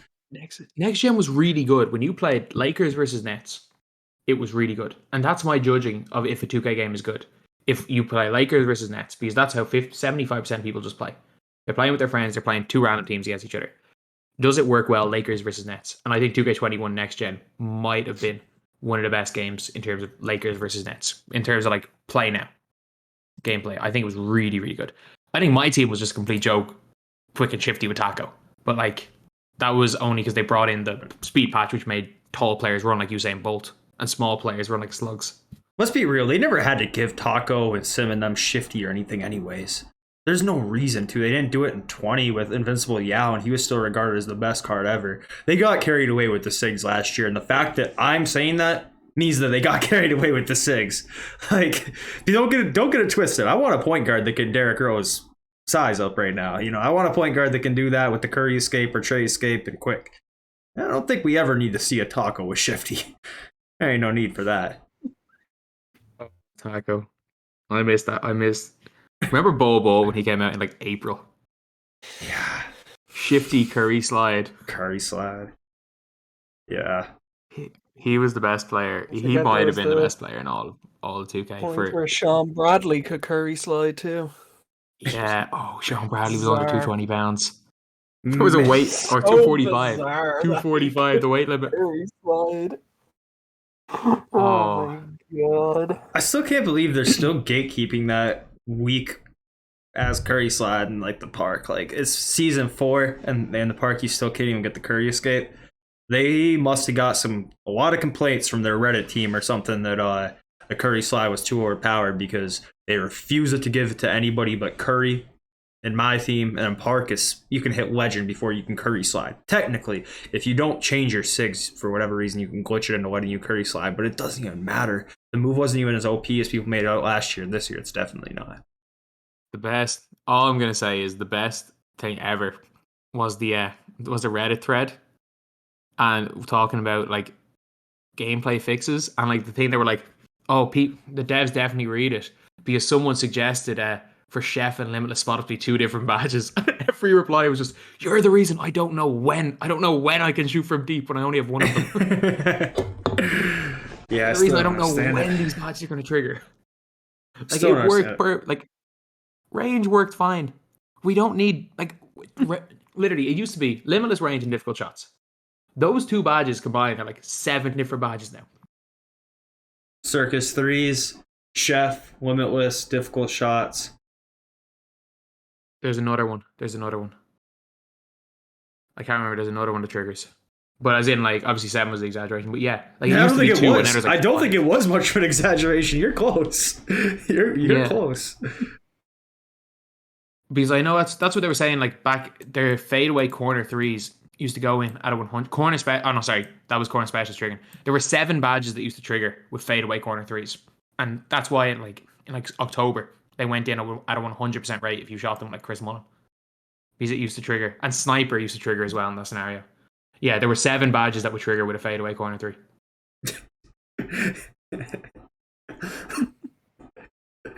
Yeah, I don't know, man. We could talk about this all day, but at the end of the day, people will say stuff like, oh, if you feel this way about the game, then don't play it. Look, man, I'm a basketball fan. You know, the actual premise of my team, which is being able to construct your roster, earn new players, it's a great idea. You know, I try to have as much fun on it as I can, you know. I don't really play the game. I just talk about the game. Same. Jacob, when was the last time you still have the game loaded up on your console there? I do, but I very rarely play it. I'll hop on Jacob's account every now and then, but I don't seem to last longer than like 30 minutes before I turn it back off. It's not enjoyable to play for an extended period of time. I could sit there and play 2 hours of clutch time and enjoy it. I could play 2 hours of CTO and enjoy it. I could play, but if you tell me play unlimited, I am wanting to smash my controller within 10 minutes. I can't really play off stream anymore. I used to, like, last year, I used to, like, scrim off stream, wager off stream, like, every day. And I definitely don't do that now. The last time I played the game off stream, like, once or twice a week, but not very often at all. Yeah, no, there's just, like... I used to be able to go and mindlessly grind offline and all that stuff last year, but I just can't do it this year. There's no chance. The mindless offline grind is going to be grim. Like, I'm literally 1 game off Tatum. I've left 1 game for a video. But like, oh, How freaking Terry how Dishinger. many blocks do you lead? Oh, I completed the block. Someone literally the game after I tweeted that, someone let me get the blocks. How I long thought did it take? Be honest. I That lost one 17 game. games in a row. I have a losing record in TT online right now. I lost 17 games in a row. I No one know took it. people People who didn't literally like got help and it still took like an hour. Or like they were like. purposely going up with like layups and stuff. It's so hard to intentionally get blocks. Like I can do it offline really easily with chase downs, but it's so hard to do it online. Mm-hmm. I just heard Marcus Someone Camby's like glitched, and like you just can't get blocks with Camby no matter what. he swipes on air. 90% of the time he swipes on air. Like they'll They're just miss. gonna gatekeep Tatum. They'll swipe on air. The worst was who was the steals? Oh, Buddy Hield steals. Steals are horrible to get this year. I don't know why. If you have Just ball like stripper, they're not too bad. phase through their body. Yeah, I mean at the least Unless so you're at least like Jacob. if you're having somebody Jacob prides himself on his yeah. offline stealing abilities. Yeah, I mean, was very easy before they patched the blocking, but it's still pretty easy. You just gotta make sure you don't have the algo shift, because if you get the algo shift, they're gonna dribble through your body. So that's something. The way we're talking about algo shifted offline. I swear, it can happen offline. You know the algo shift happens offline. If you did the gold versus invincible challenge last year, you know the algo shift does happen I refuse offline. to do that one. I was Oh, leaving that one for you. I'm just saying, like that was the sign of was it clutch not clutch time, was that the sign of sorry, clutch shooter and all those about 4-quarter badges triggering when you'd be up by 10 points going into the fourth and they literally would not miss or would get the most ridiculous 4-quarter animations ever, and you're like, oh, this is game over. You would have to be up by 20 at halftime to think you were going to win in those goal versus invincibles. Yep. Yeah, you had to get a lead because they would start making everything. Can't get a stop on them. It'll be a bit easier this year. I've actually given out some valid goals. So, Yeah, I know DBG been tweeting No. out like, don't miss out on these spend it. goals, and I'm just like, well, we'll cross that bridge when we get there, fellas. I'm not playing the computer Sure any not. more than I already have. Did you this not season. get Jakar Sampson? No, I was not playing You're screwed. 20 minutes. You're screwed. You're screwed. We'll cross that bridge when we get there, DBG. Wait, so you don't have Dennis Smith Jr. I have Like I you don't have need Dennis Kispert. Smith. You don't have. I have Dennis You have Smith. Dennis Smith. Do you have Noah? No, I got Darvin Ham. My man Darvin Ham can hit a 3. I mean, I think we'll cross that bridge when we get there. You know, it's just something we're not gonna worry about. Jakar Sampson. You need like whatever about the other ones. You need Dennis Smith Jr. Whatever about the guys who can hit threes, like Buddy Hield can hit threes. You need Noah, Jakar Sampson, and Dennis Smith Jr. If you don't have them, you're screwed. Yeah, Dennis Smith Jr. got quick too. He can move a little bit for being a gold card for sure. I was using him. What did I have to use him for? Oh, limited this weekend. And like he can move a little bit for a gold card. He's got quick, so you could just do like the push crossovers with him. And he's small, so he dribbles fast. Yeah, he's ridiculous. The only thing is, I'm not sure if goal versus invincible is going to be possible this year because the CPU's defense is cracked and they also don't miss. Like you used to literally be able to just run quick point 2 and get an open shot every possession. Yeah, I don't even know. You can't get open. You will not be able to get open on the CPU this year. I'm not entirely sure it's possible. It's possible on next gen. Just go watch a playbook tutorial. There's plenty of cheesy little plays out there. You'll be fine. Yeah, but the next gen AI reads them after like two attempts. Here's what I noticed when I was doing current gen. They're not gonna miss it anyway. Yeah. Doesn't matter. I mean, that's true. They're not going to miss on next gen or current. Yeah, current gen is the wave. Don't even attempt it on next gen. You just need to like mix up the plays. I noticed like I had to do something with 13 golds for the Yao or whatever, and they were reading quick point 2, and then I would mix in like a punch 21, and then like the next time I ran quick point 2, they wouldn't read it again. So I think it's like really just need like 4 money plays and then just cycle them if that's what you're trying to do. That was the worst thing about trying to grind my players this year on next gen was so annoying. Because they would adapt to everything you did in like 2 seconds. I mean, we saw TJ McConnell break the steals record on day 1 against a league player. On pro, the best is your man. One of the devs replied with, "You're not going to be able to play on Hall of Fame difficulty," and he just sent a screenshot of him playing on pro. Pro difficulty. No one's grind. Nah, actually, people do grind their my players on half. I do. It's a little bit quicker. And that was so funny, though. We all went through that trying to grind point guards. It was the pits. Yeah, I've never grinded a my player in my life. I've paid people to do it. I grinded so many at the start of this year. I think I have like 7 bills. I'm trying to think of what. I'm trying to think of what I've grinded 100% myself. Tatum. All the level 40s I did last year. Tatum and DeRozan. That's basically all I've ever grinded for myself. I've never done a domination with full domination. You did like the speed runs for those agenda players at the start of the year. 3 hours. I mean, I hold all the unofficial speedrun records for agenda grinds because no one else put a timer on. You didn't do Dame Lillard legit, you know. You had help on that one, so. I had my ghost players. I had help. And that's a complete joke. I did Dame Lillard and I went 50-1. But no, my apparently I'm not good enough to win even 50 games. Not even in a row, just 50 games, according to Reddit. I love those Reddit my team guys. They don't have they are genuine and it's so I remember seeing something and it was like, oh, we're really getting under his skin if he's mentioned it. It's like, no, I will always say it is a guilty pleasure of mine reading what's being written about me, and people don't realize how little I care about NBA 2K. It's my job to talk about it. I play the game enough. I look into different stuff in the game. I use every single card so that I know what I'm talking about in game. I don't care. If you don't like my videos, I don't care. If you don't agree with what I'm saying, I don't care. It is what it is. But I know it is always funny looking at those Reddit people who clearly take the game way more seriously than I do. I think it's hilarious when sometimes Dale will catch a stray in those threads. You're talking bad about Dale, then you gotta look in the mirror, because Dale probably the best dude on this podcast. You know, he's a good dude, Dale. So yeah, there's not a probably, it's a definitely. Yeah, if you're throwing strays at Dale, you need to reevaluate. You know, I'm an easy target. I guess I don't know. I stopped reading comments on these things weeks ago. I don't care anymore. No, I stopped reading comments on YouTube weeks ago. Well, I don't stop reading comments weeks ago. I've years, I don't read comments on YouTube very often. I'll flick through them and then I'm like, okay, hide you from the channel. The 3 buttons, as I've said, the 3 buttons. As I'm hiding them from the channel, it's takes 3 buttons. First button, you have to click on an option, and then it's click hide user, and then it's click OK.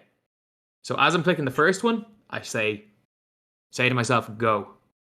As I hit the second button, F-U-C-K. And then the third button, as I'm hitting the third button, it's yourself. So it says that every time someone says something to really piss me off, say those 3 words, hit those 3 buttons, never have to see them again. It's great. Yeah, I need to start. I need to start. Just ban with no.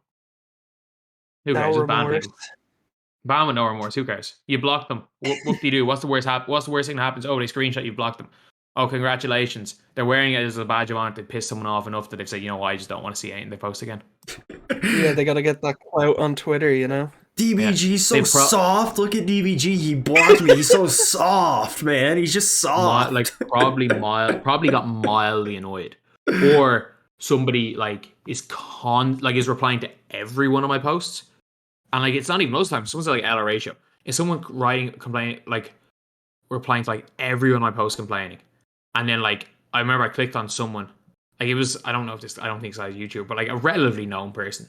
And it's just clicked on his page and it's about 5 tweets. I'm talking. He's oh, this YouTuber said this. I'm you're clearly just talking with me. He's I really don't care. I don't know who you are. It's just mute or block. Rent free. Yeah. But yeah, no, but to be fair, I bring so much of it on myself. I'm not gonna, I don't understand how you're getting abused, Jacob. You don't bring it on yourself. I evidently do. It's a part of my tactic. I'm good at making people hate me. And that's a asset for me, is that people hate me. I think it's 2 extremes. If you're an easy target, Wings of Redemption style, people are gonna keep doing it. But I also think if you're like very happy-go-lucky, people will like try and see where that line is drawn as well. There's really no way to like avoid it, because if you're like a very happy person, you know, or like a very positive person, people will be like, let's see what it takes to actually break this guy. Like let's you know, okay, these comments on his Twitch aren't getting to his head. Let's try and DM him something, you know, like, you know, they want to see where that man will fall. Yeah.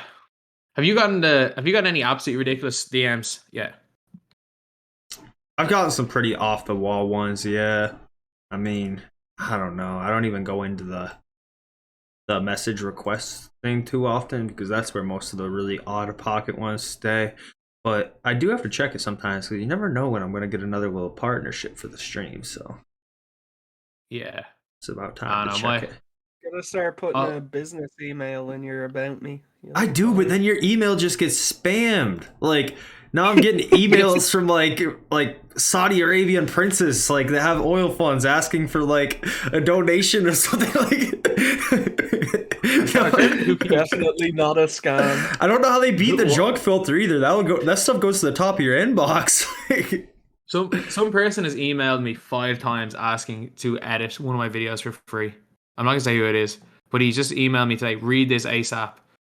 Hey, I don't know if you've seen my other emails, but I can help you kill it even more on YouTube. I'll edit a video, make a free thumbnail for you. I can prove it too. And I'm like, yeah, I've not replied to 5 of your emails. Like, I just don't want that. Trying to think what else. Actually, Magic respect the Spoon, salesperson. whatever the hell Magic Spoon is, keeps offering me to sponsor me. Oh, but it's an American-based. That's the cereal. It's the low carb. Yeah, I think it is, but it's an American-based company. It's an American-based company, and I do not trust food that's come from. I do not trust food. Not that I don't trust food. I don't want to pay the import duty. Magic sponsor plenty of people. I mean, I don't want to pay the import duty. You would hope it's they going to cost cover more it for import fees than what they to buy the cereal. You would hope they cover They that. have an EU distribution now. Let me double check, but I think they Maybe they do. If they do, I'll take it. Yeah, you might as well. I mean, you could probably sit there on your content days, you know, Friday morning, eat your cereal on stream, get paid for eating some cereal. You know, why not? It sounds like a good time. Eat cereal. You know, lads, this is Magic Spoon. Magic Spoon. I've technically downgraded my afternoon meal to some cereal. I don't know if I can find it anywhere. Maybe they don't. I thought they did have a European they do. That's the reason why I didn't do it. And maybe they're still only US only, but I am aware of what they are. Yeah, I know. I knew what they were. It's just like I wouldn't. Yeah. I should probably get back to them and say something. If you're interested in Magic Spoon, you could hit me up. I'm cheap. I'll take anything. One day we should get some ad reads on this podcast. I don't know. Even the money's less of a thing. I feel like it would just make it feel like more of a podcast. You know, every podcast I listen to, right when things start getting good, you know, they hit you with the, are you sleeping good at night? Check out the mattress. Going, blah, blah, blah. I feel like it just like, are you? Are we gonna be doing the lock and load read soon? Sounds good. You know, I mean, I was so tempted to do the read, and I was like, no, I cannot do this on the DVD channel. I cannot do a joke read for that product on the DVD channel. That would be immediately cancelled. Your CPM goes down to like $1. What the heck? Like, it's so funny reading some of the PKA ones, and I'm like, okay, they've like lock and load blue chew, and I'm like, oh my god, imagine having to read ad reads for that. Half your audience isn't even old enough to take this stuff. Nobody has, like, most of the audience have no idea what we're saying. No, we gotta start off real simple. You know, the Me Undies or the My Pillow. What else is out there? What are the other common? You know, ExpressVPN, NordVPN. You know, all these are. Yeah, I would love a VPN sponsorship. God, I'm sick of paying for those. All of a sudden, like a booting problem becomes prevalent in my team, and we get blamed for it. Yo, if NordVPN or Surfshark want to user happen to be listening to this, I will take a sponsorship. Anything other than coins. I'll take anything other than coins. VPNs have gotten too expensive, man. If I could get a free one. I just don't use my VPN anymore. Like, it's the only time I ever use it is if I'm on public Wi-Fi. Yeah, I got I pay $60 just like a if, month you for know, like, ExpressVPN. extra streaming options. Yeah. 60 Why a do you spend month. 60 a No, month? I'm sorry, not 60 a month. I would never pay 60 a month for a VPN. 60 a year. It's like, what? Okay. Yeah. So used to saying per That month for makes stuff. way more sense. Yeah. It's like 60 a month. I don't even use it that often, Like but I like to know I have it what? if I need it, you know, or if Yeah. for whatever reason something happens, I can use it. I You just mostly never just know. use them to watch Netflix from other countries. Like, honestly. But, you know, Yeah, the I don't. security benefits are nice. I only got Netflix last week for the first time ever, or 3 weeks ago for the first time ever. So Watch Mindhunter. Look at- Watch Mindhunter. That's the show Yeah, Dale told me me and to watch, Jacob and it's are my big favorite fans show. of it. Favorite So show. good. Dale told me to watch it, and I was like, whatever, I'll turn it on. It ended up literally being my favorite show I've watched in the past like decade. It's so It's good. the best 2-season show of all time. It's so good. yeah. The acting's Like, so I was like, good. I don't have time. I don't have time to watch it. And as soon as I heard 2 seasons, I was like, I might watch it. I think the runtime's Yeah. like 20 hours altogether for the whole entire. It's like 10, 12 Yeah, hours it should a be season. okay for that. It's really good. But if you do watch it, just know you have to make it past the second episode or you won't be interested. The first episode is very much like plot setting. So it's like kind of dull, the first episode. But once the second one, third one comes on, you're like, yeah, I gotta watch this. But speaking of the crazy DMs, I found it. So I'll read out the DMs. Is this the Our guys getting exposed. The Stan guy. what do you, yeah. What do you call you? We'll hear in a minute. No, it was like DB. The first message, DBG. Where can I start? Let me just say that watching you grow like you have over the last couple of years has been so special. Your YouTube videos make my day so much better and really brightens up my mood. You've been an amazing inspiration being a non-American on the 2K side of things. One day I pray you'll do a meet and greet so my year can be made. Anyway, I hope you see this and a reply will be out of this world. God bless you and the cheesy base 11 jumper. About 3 weeks later, by the way, I just obviously came a message request, didn't see it. His next message: do you seriously think you're so big you just don't have to answer fans? You're a fucking greedy disgrace. What's wrong with you? You think because you blew up on YouTube you're better than everyone. You're nothing but a square-headed asshole. I used to be such a fan you can't even show appreciation to the people who made you what you are. You make me sick, DBG, and I hope you or your parents get bad cancer.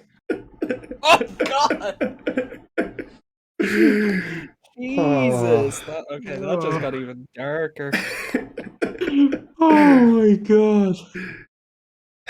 Bad cancer. Square-headed asshole. Went from being such a little sweet, kind-hearted message. It was about 3 weeks later. Like, it wasn't like this was years down the line. It was about 3 weeks later. This is literally Stan. It's literally Stan. And then instead of replying, I screenshotted both the messages and tweeted them publicly. Instead of I mean, honestly, I know I blocked them. I tweeted out and then blocked them. well, definitely don't do that meet and greet because he might show up and. Oh God, no! If you see me, if you hear it on murder, this guy's suspect number one. Like, this guy's fully suspect number one. If you find me murdered, Square-headed asshole. That's gotta be the most random insult.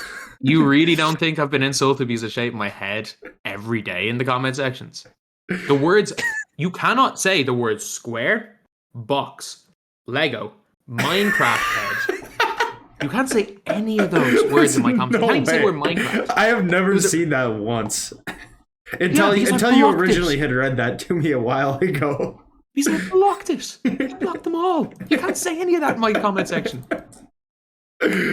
It's all blocked. That's one for the ages. But people don't realize you don't check that stuff when you're a creator. Like, especially at your level. Maybe you could say I don't have an excuse. But if I look through my message requests, like, I hate the fact that there probably is a really nice message in there like that. But half of these are like emote designers and like just like stuff like that. So you just don't go through them. You know? Of course it's not. Of course it's not in anyone. At the end of the day, like, our social media, like, I'll reply to people when I can. We'll all reply to people when I can. But at the end of the day, like, we have lives outside of social media. Like, I don't look at my Twitter very often.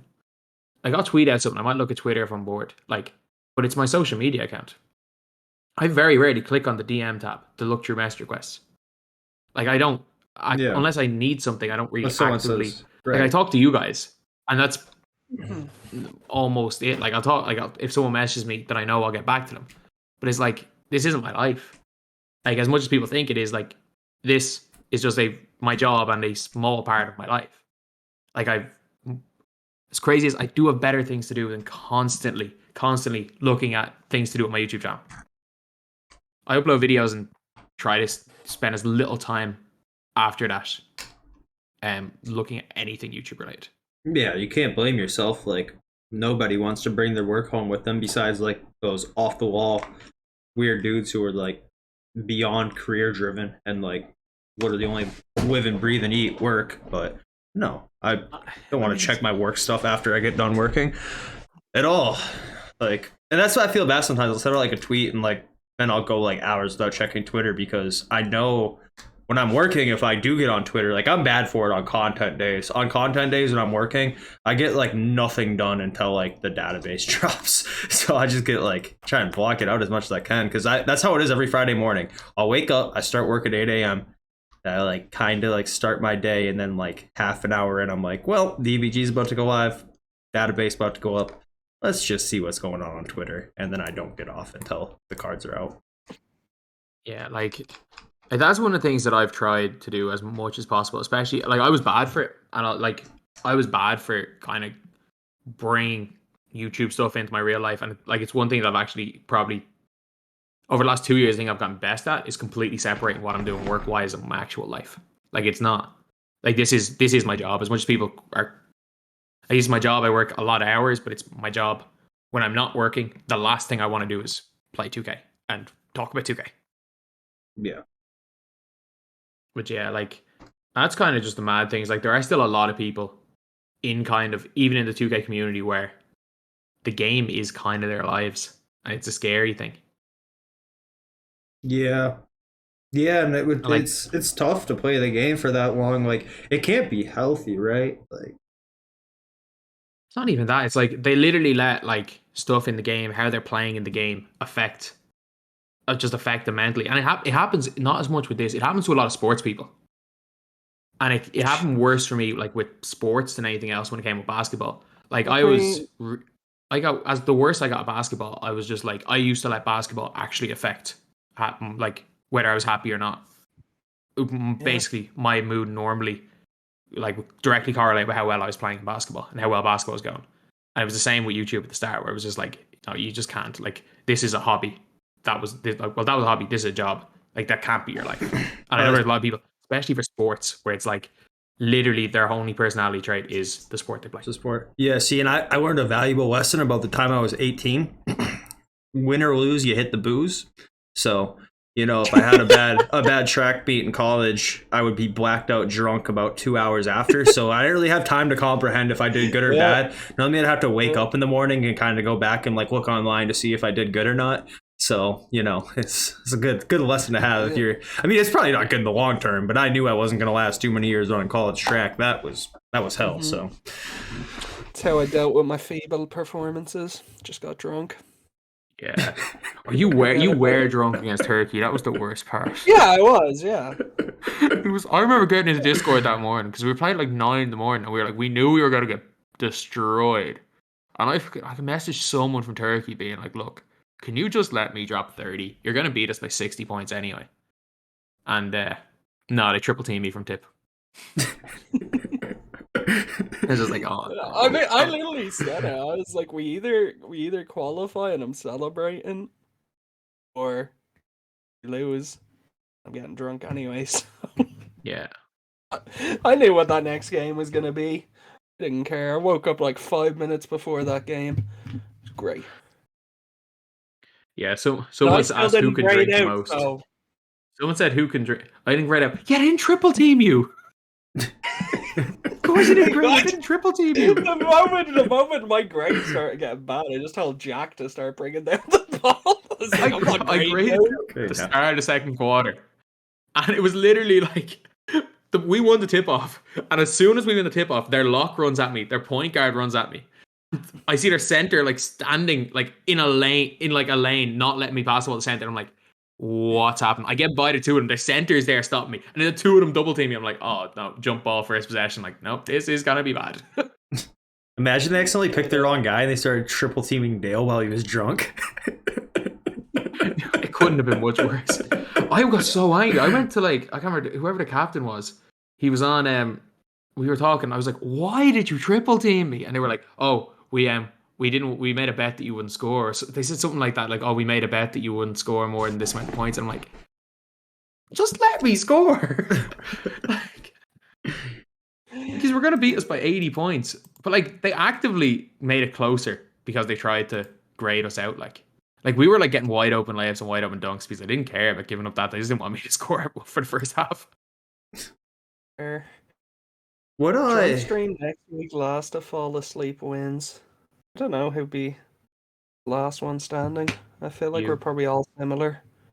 No, you would be. You've done those 15-hour grinds. I'd die. I mean, yeah, I have, but I don't know. I feel like we're probably all the same in the sense where there's no we can back a lot on a good day. There's no in between for me. There's no. I think I'd be last in who can drink the most right now. If you'd asked me pre-COVID, I think I'd be up there, but right now I'd be last. I think we'd all be kind of pissed performance-wise when it comes to that now. You get us 3 years ago, I think we're all probably fighting to the bitter end, but I don't know, man. It's just 50-50 with me now if I do drink, either I'm out by 10 or 11 o'clock, or I'm, just ready to rock and roll until 5 in the morning. I'd rather be in bed by, 10 these days. Yeah, I barely drank Saturday. I drank enough that I was mildly tipsy. And I woke up so hungover on Sunday. Yeah. So I'm 25. I'm getting too old for this. Yeah, that's how it is for me now too. 25, out to be 25 again. Well, you're 27. What's that stuff we were talking about last week after the podcast? The shock or whatever. Pretty much the aftershock. Yeah. Give me that. Blue Aftershock Red Bull is the best mixed drink. Yeah, give me that, and I'll be rocking and roaring all night. It just tastes like minty Red Bull. It's unreal. Minty Red Bull. It's so nice. I remember I had it at my 21st. My friend bought me just a mental drink. There was Aftershock Red Bull in it. I think tequila, whiskey. I'm buying a bottle of Blue Aftershock. I need to find where I can buy these. Aftershock, aren't they pretty readily available? Nope, not at all. I never seen that over here. Not in America, but in Ireland, I've seen that in loads of places. No, they're out of stock everywhere. I've been stocking up after. Can you buy them on Amazon? No, you can't. They're actually sold there everywhere. I can't find Blue Aftershock anywhere. Just go get some Mickey Fins. Can't be that much different. Is that not 17% or something? I don't know. It's been a long time since I had it. Sometimes these drinks you guys talk about almost seem like you're joking with me. Mickey Fins? No, that's a drink. Yeah, it is a drink. Mickey Fins. I don't know what would be nutsaboutwine.ie. I can buy 2 Aftershocks. There'd be you don't have those fruity liquors. No, you do have fruity liquors in the States. It's basically the same thing. Please let me say PayPal. Nice. Brunettes and all that. Really on this podcast is loading up on Aftershock. What? Yeah. What else would you expect? Are we still gonna drink for 250? Is that still the plan? Of course. One of these days, we're just going to have to do a drunk podcast off the cuff. Sign up to our Patreon for exclusive access. We should just do it after 250, the first day of 250 on Saturday night. Do the podcast that night. We'll probably be burned out. It's 2 days in a row, isn't it? It's 2 days in a row, isn't it? 250. Saturday, Sunday. Oh. Current gen, then next gen, 2 different days. Oh, that's going to be such a good weekend. That's what I'm saying. That's going to be such a good weekend. Oh my God. I can't. What is it? It's the 5th and 6th? 5th and 6th of March, I think. Is that right? Yeah. March 5th and 6th. Oh, wow. We'll create another drinking game for 250k. Oh, wow. We need that. That would be. I'll take the Monday off after work and we'll just 2-day it. I'm not gonna drink between now and then either. I haven't drank all month. I'm gonna be like 90 days sober, so I'm just nice and ready. Nice and ready. That means you'll be passed out by like 3. No, that isn't how it is when I return. When I return after not drinking for like 60, 90 days, it goes through me like a whistle. Just hits so nice. You haven't drank for like 90 days. If I take a break, I will literally be the lightest of lightweights. I need to just confirm this purchase. Yeah, it's March 5th and 6th. It's the first Saturday, Sunday of March. Oh God. And Jesus, Patrick's Day not long after. Oh God. It is. Is it about to be done? It is done. We have bought the Aftershock. How much did you get? 2 bottles? Liter and a half. Jeez, how much? What percent is it? 30. It's like 30, I think. Oh, you got a liter and a half at 30%. That's gonna last you a minute.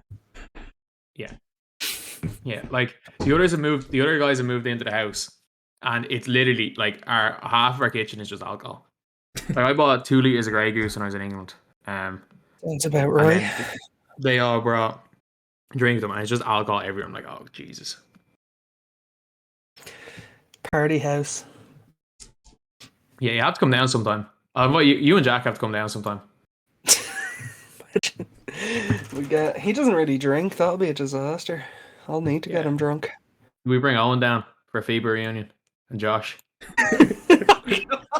Get JP drunk. I feel like he'd be good crack. I think Owen would be too. The other guy, debatable. I know. Is there anything else to talk about? I have just purchased it. I purchased a liter and a half. We will be seeing shots of Aftershock. The funniest part is I know there's somebody still watching this that's like, why are they talking about my team? Like, dude, what else do you want us to say? You want us to talk about Gus or Dan Issel? Should try in depth here, talk about his badges. Like, what do you want us to say? Put in the MJF thing where it's like, you know why it's called the Midwest? Because everything's mid. What's it? Dan Issel, mid. Gus Williams, mid. And that's about what you get. That's it. Your little Aftershock plug. They might hit you up for a sponsorship deal. You never know. Please do. Any alcohol company wants to hit me up for a sponsorship, I gladly will. Would you actually put that on the start of all your videos? For cheap and reliable booze, hit up drinkthewine.ie. Use code DBG for 5% off all purchases.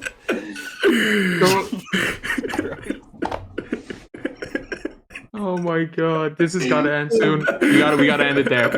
Jake. All right. You want to say it out? Sure, are we good? Oh, we're good. All right.